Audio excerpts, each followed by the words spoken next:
राज्यात गणरायाच्या विसर्जनाची तयारी पूर्ण। मुंबई आणि पुण्यात कडेकोट पोलीस बंदोबस्त, तर मुंबईतल्या अनेक रस्त्यांवरील वाहतुकीत बदल।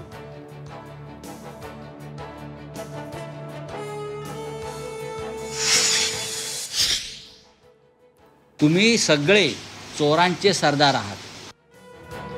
IPS अंजली कृष्णा यांना धमकावणाऱ्या अजित पवारांच्या राजीनाम्याची विरोधकांची मागणी, तर कारवाईत हस्तक्षेपासाठी फोनच केला नव्हता अजितदादांची सारवासार। महिला IPS अधिकाऱ्याला धमकी दिली ती लाडकी बहीण नाही का? जितेंद्र आव्हाडांचा अजित पवारांना सवाल, तर व्हिडिओ काढणाऱ्या 23 जणांवर गुन्हा दाखल।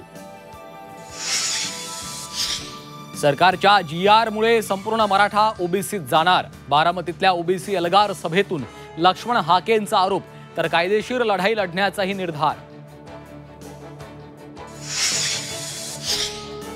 ओबीसी आरक्षणात घुसखोरी नाही, भुजबळ कोर्टात गेले तरी काहीही फरक पडणार नाही, भुजबळांच्या टीकेला मनोज जरांगेंचं प्रत्युत्तर। त्रिभाषा धोरणासाठी राज्य सरकारकडून समितीची स्थापना, डॉक्टर सदानंद मोरे अध्यक्ष, तर समितीमध्ये 7 सदस्यांचा समावेश।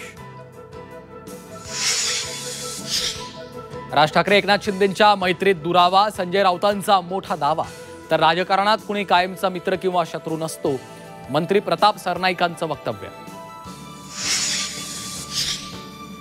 मृत्यू झालेला व्यक्ती झाला अचानक जिवंत, अंत्यविधीची तयारी सुरू असताना तरुणाची हालचाल, नाशिकच्या त्र्यंबकेश्वर मधील घटनेनं आश्चर्य। हृदयविकाराच्या धक्क्यानं 10 वर्षाच्या मुलाचा दुर्दैवी अंत, खेळताना आईच्या कुशीतच सोडले प्राण, कोल्हापूरच्या कोडोलीतल्या घटनेनं हळहळ। भारत रशियाला आम्ही गमावलं, दोन्ही देश चीनच्या प्रभावाखाली, अमेरिकेचे राष्ट्राध्यक्ष डोनाल्ड ट्रम्प यांचा दावा।